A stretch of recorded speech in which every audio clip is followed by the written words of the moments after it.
Good morning, everyone. Glad to be here again in El Paso, Texas. Before I begin, I'd like to take roll call. I'm Paul Foster, and I'm present.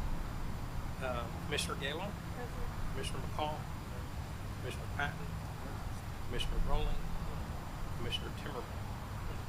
All right. This meeting is called to order on November 6, 2025 at 9:01 a.m. Before proceeding with any business, I believe Dr. Yaskowitz has a statement to make.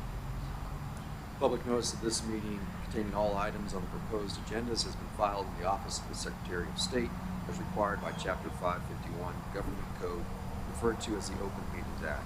I would like for this fact to be noted in the official record of this meeting. All right.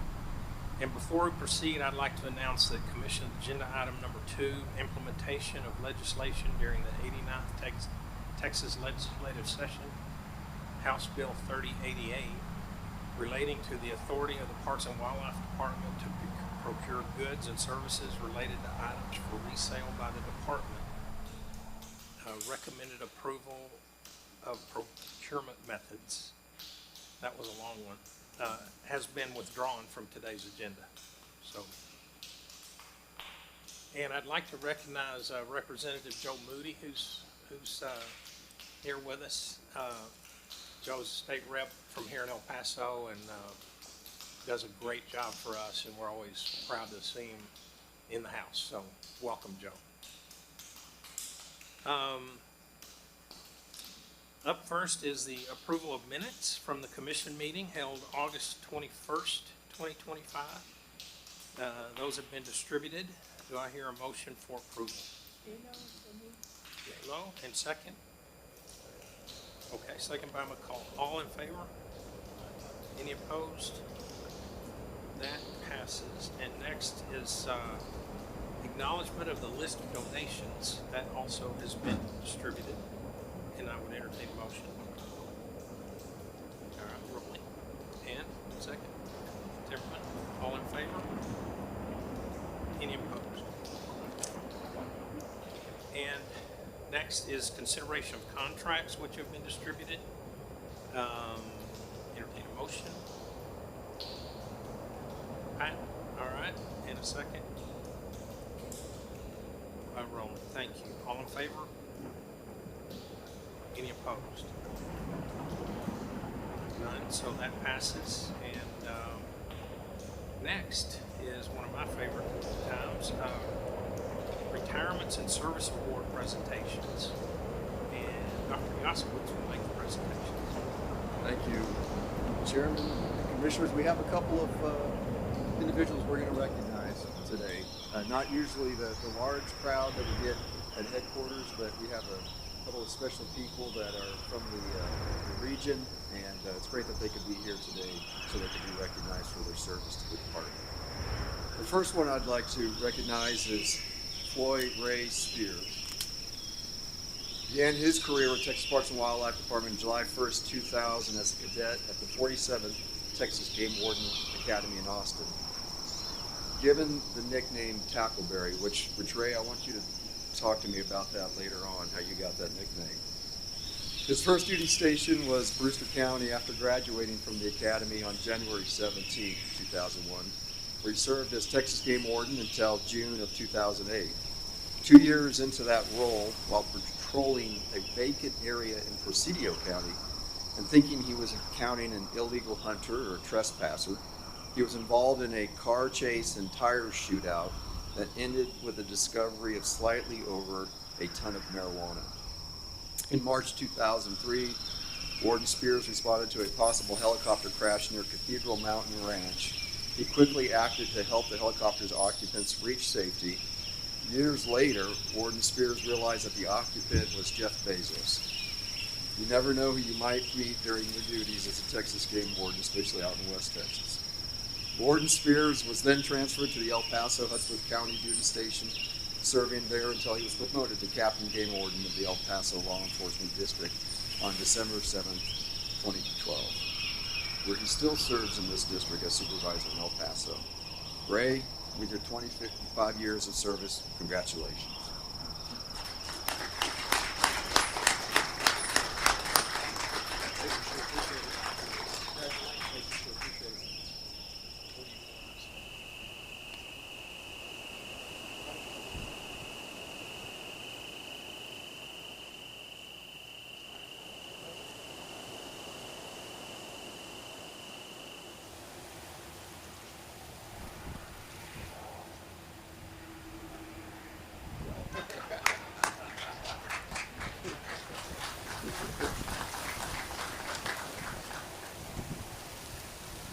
Next, we'd like to recognize Rosemary Enigas.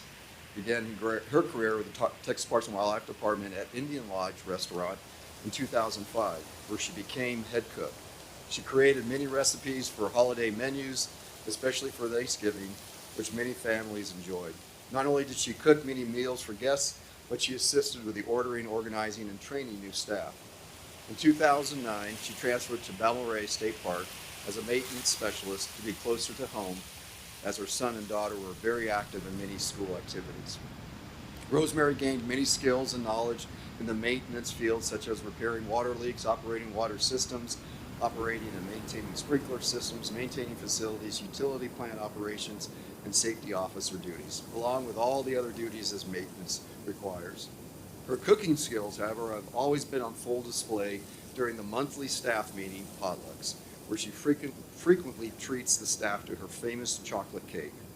Throughout the years of experience, she has strategically created a to-do list when completing the annual pool maintenance cleaning for San Solomon Springs Swimming Pool.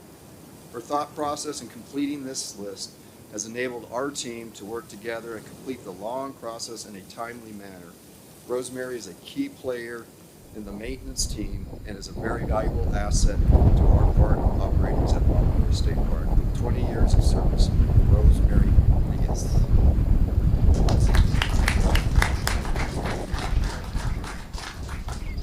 She didn't make it today, but we're happy that she's part of the team and thank her for those 20 years of service. Mr. Chairman, that concludes my presentation.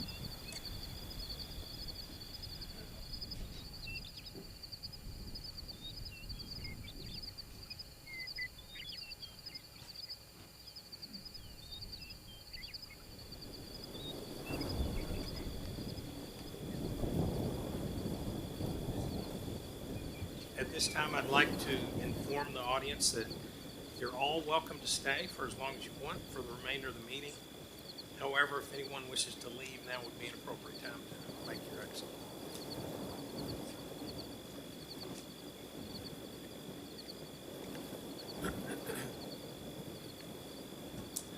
All right. Item number 1 is election of Texas Parks and Wildlife Commission Vice Chair. The election of the Vice Chair is a very important item. As Chairman, I run the meetings and the Vice Chair is right there to serve when I cannot be there. The Vice Chair has obligations and responsibilities that go with this title, so it's a big job. If the Commission wants to discuss, we can do so. If not, at this moment, I would entertain a motion by a Commissioner to nominate a Vice Chair.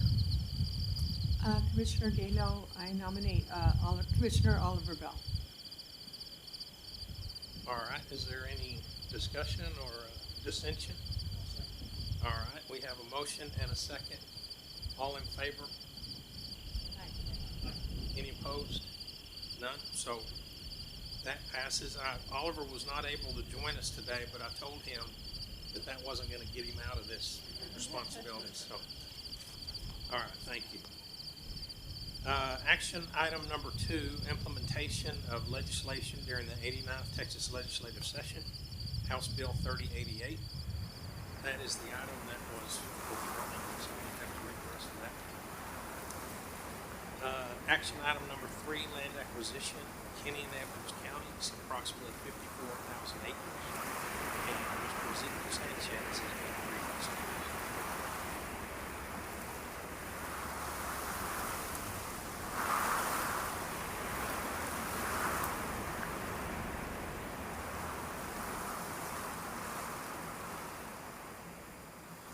Good morning, Commissioners and Mr. Chairman. My name is Zeke Sanchez. I'm with the Land Conservation Program, and I'll be presenting to you this morning on land acquisition in Kinney and Edwards counties for approximately 54,000 acres. You see there a state map with the red star indicating the approximate location of Kinney and Edwards counties. We have a closer view here of the area in question, subject tract, near Kickapoo Cavern State Park. The property proposed for acquisition consists of approximately 54,000 acres including steep canyons and rolling hills, 7.5 miles of the West Nueces River, a 30-acre lake within the Nueces River with water holes across the property. Staff believes this property is suitable for a new state park, and the acquisition will create additional recreation opportunities and habitat protection. Here you have the Kickapoo Cavern State Park outlined in red from the left, and the subject tract outlined in yellow.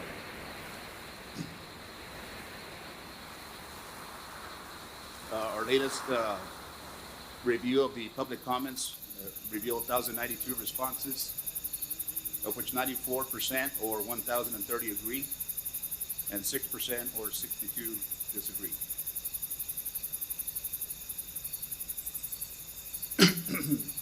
Staff recommends the Commission adopt the following motion.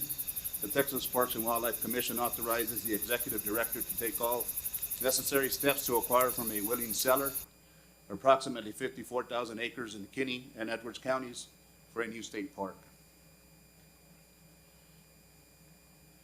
That concludes my presentation. Be glad to take any questions. Thank you, Mr. Sanchez. Even though the comments are overwhelmingly in favor of doing this, there are 62 people that apparently sent in disagreement. Can you address kind of what the basis of some of those were? Yes, sir. There was a variety of some topics of interest. Some neighboring landowners did express some concern on the fact that this property will be converted into a state park, impacts to their property, for example, the water use along the river, and how it may impact them for their future use and their family. There were other considerations. Some environmental topics were also mentioned, and those are some examples. Okay, thank you. Yes, sir. Does anybody have any comments or questions? If not, we will hear from anybody who signed up to speak. I'm getting, okay? So I No, don't- no one signed up to speak. Okay. So if there are no more comments from commission or staff, I would entertain a motion for approval. Galo, so move. Thank you. In a second. Timmerman seconds. By Timmerman, thank you. All in favor? Aye. Aye. Any opposed? That motion passes. I think this is a very exciting opportunity for the department. Next, we have action item number 4, land acquisition in Briscoe County, approximately 1,120 acres at Caprock Canyon State Park and Trailway. And again, Mr. Sanchez is going to present. Good morning, Commissioners and Mr. Chairman. For the record, my name is Zeke Sanchez, and I'm with the Land Conservation Program. I'll be presenting on a land acquisition in Briscoe County consisting of approximately 1,120 acres at the Caprock Canyon State Park and Trailway. You have a Texas map there with the red star indicating the location of Briscoe County. Closer view, they're indicating Caprock Canyon's Trailway and Caprock Canyon State Park.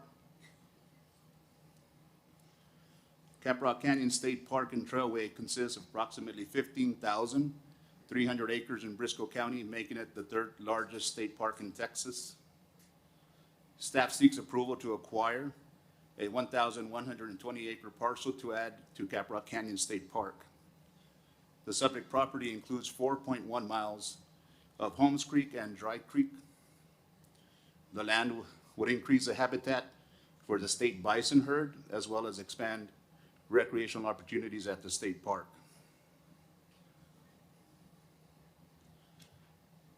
The Caprock Canyon State Park is outlined in red, and the subject tract is outlined in yellow.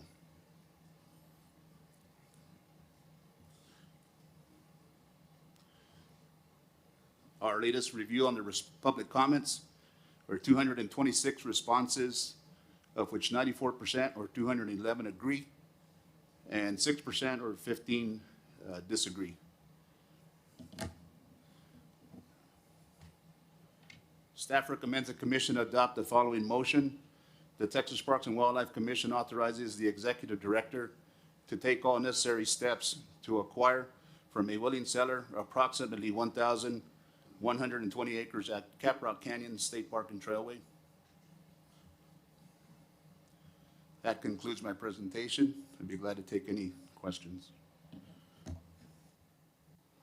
All right, questions or comments? I would ask the same here.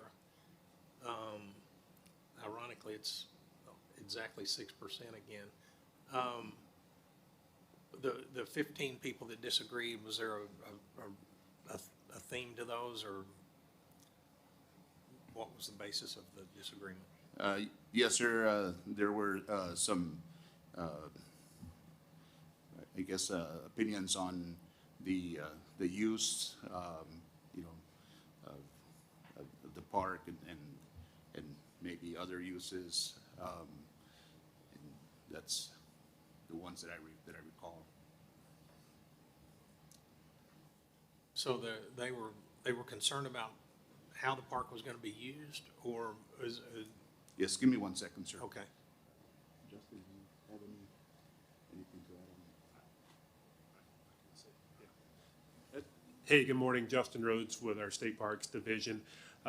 Some of the comments we typically receive are some people are just opposed to the state purchasing any property, and that was some of those 6% in addition to what Zeke Okay, said. so nothing that stands Nothing else out of the and norm. extraordinary. No, Okay. sir. Thank you. You bet. Thank you, Mr. Sanchez, as well. All right, anybody signed up to speak on this item? No, sir. Okay. Is there any further discussion by the commission or staff? If not, I put this item up for, I'll ask for a motion for approval. Thank you. Second. Second by McCall. All in favor? Aye. Any opposed? That passes. And next is action item number 5, land acquisition strategy in Caldwell County, approximately 200 acres at Lockhart State Park, and Trey Vick is going to present. Good morning, Mr. Chairman, Commissioners. For the record, my name is Trey Vick. I'm with the Land Conservation Program, and I'll be presenting a land acquisition strategy in Caldwell County of approximately 200 acres at Lockhart State Park. As you can see here, the red star on the map indicates Caldwell County. It sits just outside of this town of Lockhart. Lockhart State Park was built by the Civilian Conservation Corps over 80 years ago. It comprises about 258 acres and provides hiking and bike trails, fishing on Clear Fork Creek, and camping. The state park is within about a 45-minute drive of Austin and within roughly an hour drive of San Antonio. Expansion of the park will allow for greater recreational opportunities and will help accommodate more visitors. Texas Parks and Wildlife Department staff has identified several strategic tracts adjacent to Lockhart State Park, totaling approximately 200 acres. All or portions of these tracts will be available for acquisition from willing sellers and would add excellent habitat and operational utility to the park. TPWD is working in partnership with the Nature Conservancy to acquire these strategic tracts. As you can see here, Lockhart State Park is outlined in red. The area of interest is outlined in yellow. As of yesterday evening, we'd received 814 responses. 799 agree, with 15 disagree. Staff recommends the Commission adopt the following motion. The Texas Parks and Wildlife Commission authorizes the Executive Director to take all necessary steps to acquire from willing sellers approximately 200 acres at Lockhart State Park. And I'd be happy to answer any questions. All right, any questions or comments from the commission? All right, thank you, Trey. Thank you. Anybody signed up to speak? I guess not. Is there a motion for approval? Galo, so move. Oh, Second. I'll second. All right, McCall and Galo. Okay. All in favor? Any opposed? Thank you. That motion passes. Next, we have a briefing item, number 6, Texas Mountain Lion Research and Monitoring Plan. Mr. Jonah Evans is going to make a presentation. Welcome. Hey, Jonah, turn on the mic, please. Yeah, there. Thank you. Good morning, Chairman, Commissioners. For the record, my name is Jonah Evans. I'm the Non-Game and Rare Species Program Leader within the Wildlife Division. At the January 2024 Commission meeting, staff were directed to develop a mountain lion management plan for Texas. Today, we are pleased to present the final draft of the plan and summarize some of its key elements. Over the past year, it became clear that because we are currently lacking fundamental data on mountain lion populations, the plan needed to predominantly focus on research and monitoring and would not fit within the classic definition of a management plan. To more accurately reflect the research focus of the plan, we titled it the Texas Mountain Lion Research and Monitoring Plan. Before discussing the plan details, I'd like to recognize the significance of this milestone and some of the history that got us here. In the early 1970s, when U.S. states were beginning to formally manage and monitor mountain lions, 2 bills were introduced in the Texas legislature to provide additional protections for mountain lions, neither of which passed. Shortly afterwards, Texas classified them as non-game with no closed seasons, limits on take, or monitoring program. 20 years later, in 1991, a petition was filed with the department to provide greater protections for the species after the hunting of 3 mountain lions in East Texas was widely reported in the press. The department held meetings with stakeholders and conducted an internal review. The request was ultimately denied as the department biologists at the time believed that the increasing trend in voluntary sighting reports from the public indicated the species was expanding in numbers and range. However, voluntary sighting reports are now known to be an unreliable data source. The department committed to increase work to track voluntary sighting reports and consider mandatory reporting if voluntary reports weren't producing the needed data. A bill was then proposed in 1993 in the legislature to change the mountain lion status, but did not pass. In 2007, the department In the wake of the petition, the department initiated 2 research projects, one in South Texas and one in the Trans-Pecos. Both studies ultimately found high rates of mortality, with hunting being the primary cause of death in South Texas and trapping being the primary cause in West Texas. These projects were foundational to our knowledge of mountain lions today. Then in 2007, the department invited a panel of mountain lion experts from several states to come to Texas and provide research and policy recommendations. Gathering more population data was their primary recommendation. In 2011, a PhD project at Texas A&M University in Kingsville that examined historic and contemporary mountain lion genetic samples found significant decreases in genetic diversity in the South Texas population. And due to concerns among biologists about a possible South Texas population decline, in 2012, a meeting of agency leadership was convened to provide recommendations. Again, the recommendation was that the department needed to gather more data on mountain lion populations. Then in 2022, the commission received a petition that criticized the department's lack of data on mountain lions and requested several policy changes. It was rejected to allow additional time for stakeholder engagement, and staff were directed to form a stakeholder working group and report back in 1 year. The stakeholder group was chaired by previous commission chairman Joseph Fitzsimmons and consisted of 19 stakeholders. A final report was presented to the commission in early 2024, and the stakeholder group found broad agreement that the department should develop a mountain lion plan that focuses primarily on data collection. And they agreed that the voluntary reporting system used by the department was inadequate and that we needed better data on lion populations.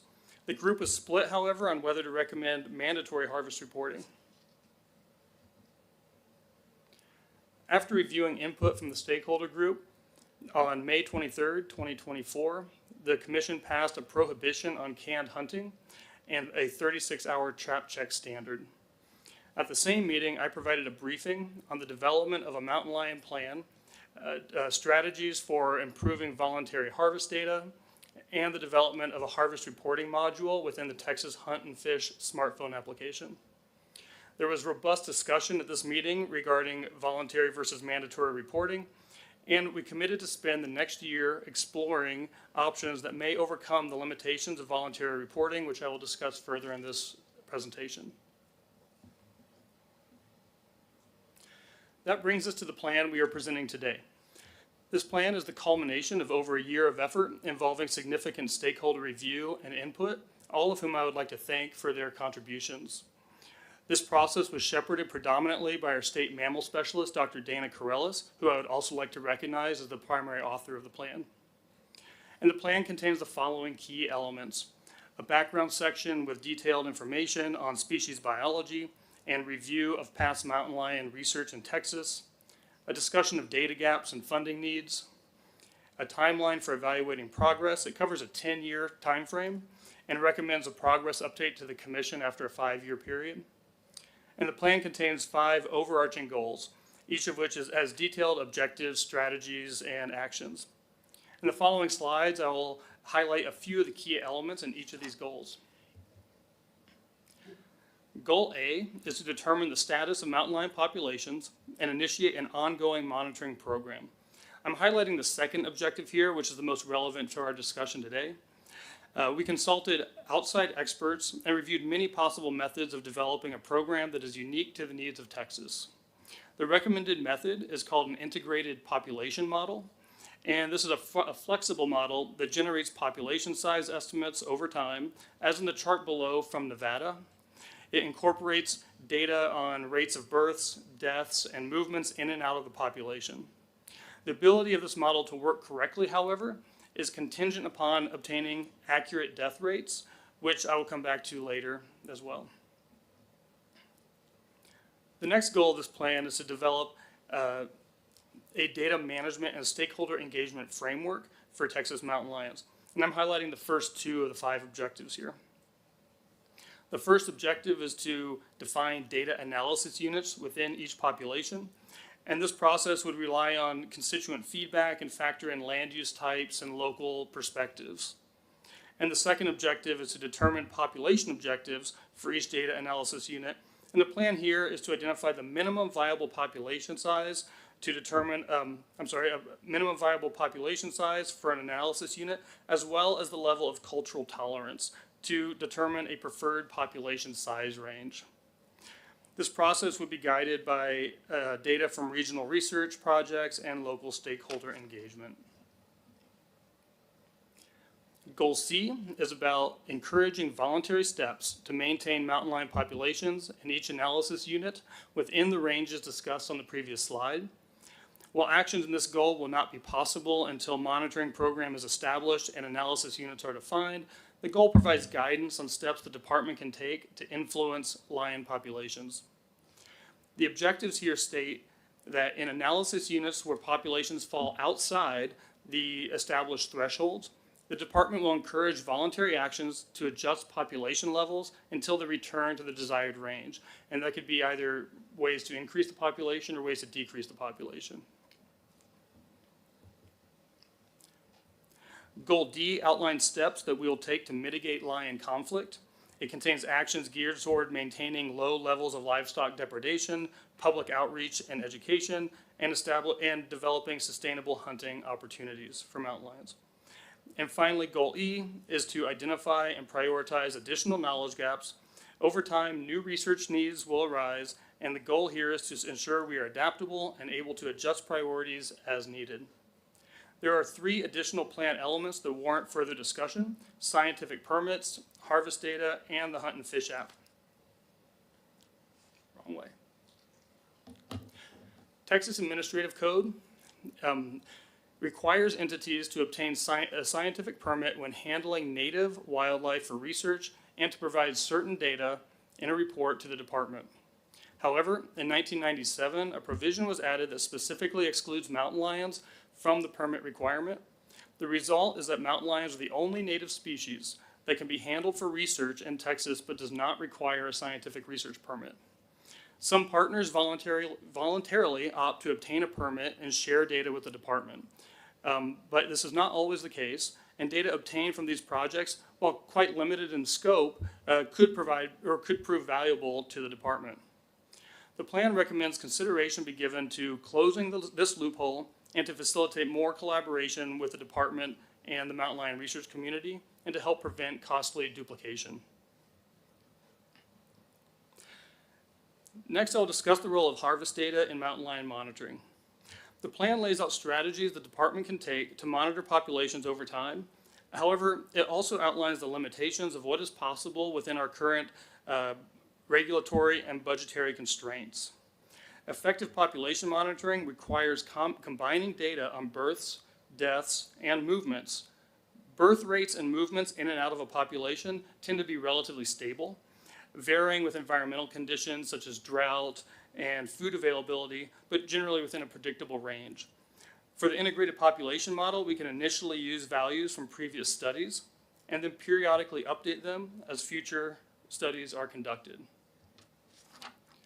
Death rates, however, tend to fluctuate unpredictably and therefore need to be updated at more regular intervals for population estimates to be accurate. Additionally, all past studies in Texas found harvest of mountain lions by people to be the primary source of mortality. And this is actually also the case in essentially every other state that has a hunted mountain lion population. Human-caused mortality is the primary cause. And for this reason, a reliable estimate of total harvest is one of the most important pieces of information needed for a population model to be accurate. For several decades, the department has attempted to engineer an effective voluntary reporting system for mountain lions, and in other states with hunted lion populations, the other states with hunted lion populations rely on mandatory harvest reporting, and compliance is generally high enough to represent total harvest, as in the bar on the left there. A common misconception is that we simply need more voluntary reporting. However, the underlying issue is that the number of voluntary reports received is an unknown proportion of the total harvest, as in the bar on the right. So during the past year, staff sought input from outside statisticians and population modeling experts and received widespread agreement that the voluntary harvest data simply cannot be used to estimate total harvest. We also explored alternatives for monitoring populations in the absence of harvest data. However, options are limited and would involve annual large-scale field studies and a subset of analysis units each year. We've conservatively estimated this would cost around $1 to $2 million annually, and would also result in large regions being unstudied for several years at a time, and may not be possible in areas with limited access to private property. So ultimately, without a reliable method for frequently updating harvest rates, it's unlikely we'll be able to achieve the goal of monitoring mountain lion populations over time. So lastly, I would like to report back on our progress regarding the mountain lion module for the Texas Hunt and Fish app. We officially released this module on October 24th, 2024, just over a year ago. The app is confidential, uses county-level location data, and uses photos to verify the age and sex of the animal. Publication of the module was accompanied by press releases, social media posts, and outreach to landowners, which resulted in articles and posts by numerous outlets, including the Texas Farm Bureau, Odessa American, NBC News, the Menard News and Messenger, the Texas Wildlife Association, and many others. While we were initially optimistic that the publication of the app would result in an influx of new data, to date we have received only 2 reports through the platform. So before closing, I would again like to note the significance of this milestone. For several decades, people have recognized that the department needed accurate data on mountain lion populations, and for the first time, we have a plan that clearly lays out the options for how this can be achieved. While the plan outlines significant limitations of what is possible, given our current constraints, it marks a significant step forward in our effort to achieve our mission to responsibly steward wildlife populations. I'd like to again thank Joseph Fitzsimmons for his leadership through this process and the stakeholders who provided input. And this concludes my presentation, and I'd be happy to take any questions. Thank you, Mr. Evans. I appreciate it. First, I'll open it up for comments or questions from the commission. Anybody? I have a question. Based upon the research that has been done, where is the population? Is it declining, increasing? Of course, I'm sure it probably vary by region, but maybe you can address that based upon what limited information we do have. Yeah, I think the last piece of what you said, Commissioner, is really the key there. It's the information we have is really limited, and it's pretty difficult to tell. We have some indication from genetics that the South Texas population, parts of it might be in a state of declining. But again, we have very limited information. It's extremely difficult and expensive animal to study because of how elusive they are. So that's essentially the challenge in front of us, is we really do not have a good indication of exactly how the population is doing. On your slide 10, which is the map that shows the different counties, right Right there. yeah, there. What do the different colors represent on this map? It's simply a gradient of areas where we had a higher number of reports are showing in a darker red, and the lighter yellow is where fewer reports have been, we've received fewer reports. Okay. All right. This is a 10-year time period.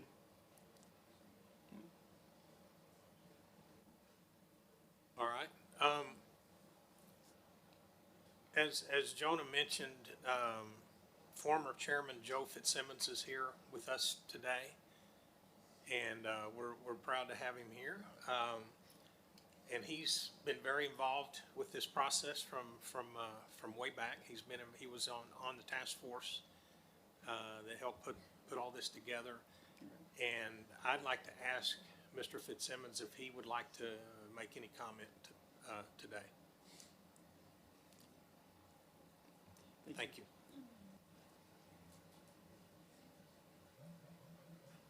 Thank you, Mr. Chairman, and thank you to the staff for all their hard work.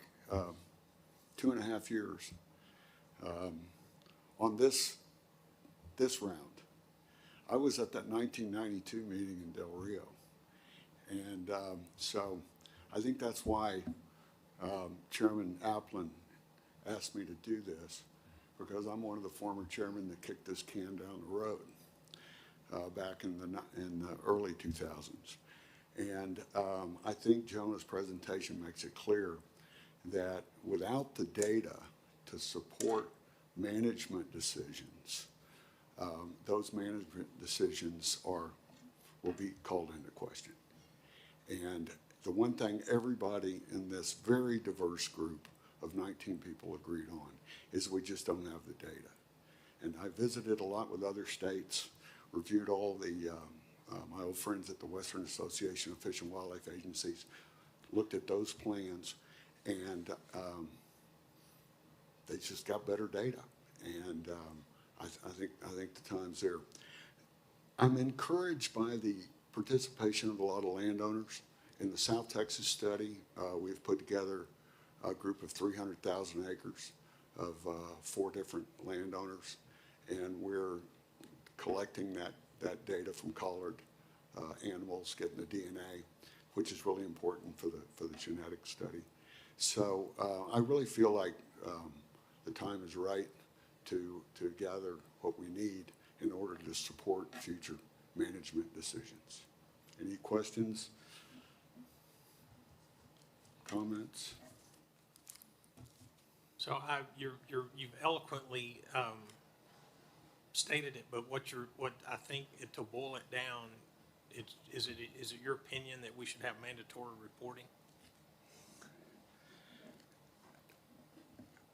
Sorry, Took me a long time to get there, Mr. Chairman, because I was one that argued for the voluntary, but the voluntary is not successful. And as Dr. Logan pointed out, he said that number doesn't tell me, a voluntary number, I don't know if that's a denominator or a numerator.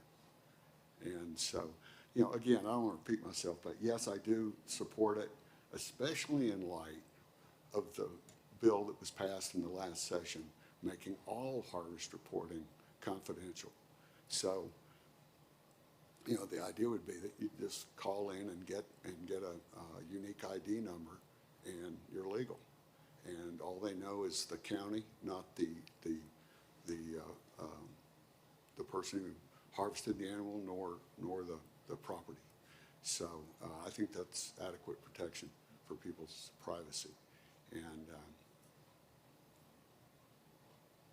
Okay. that's all I got. I appreciate it. Do Yeah. we have any questions? Only took me 33 years. Yeah. Well, we appreciate all your hard work, not only for the commission, but in particular on this project. And we appreciate you making your way out to El Paso to talk You bet. about it today. So thank you. Well, thank you. All Thank right. you for your leadership.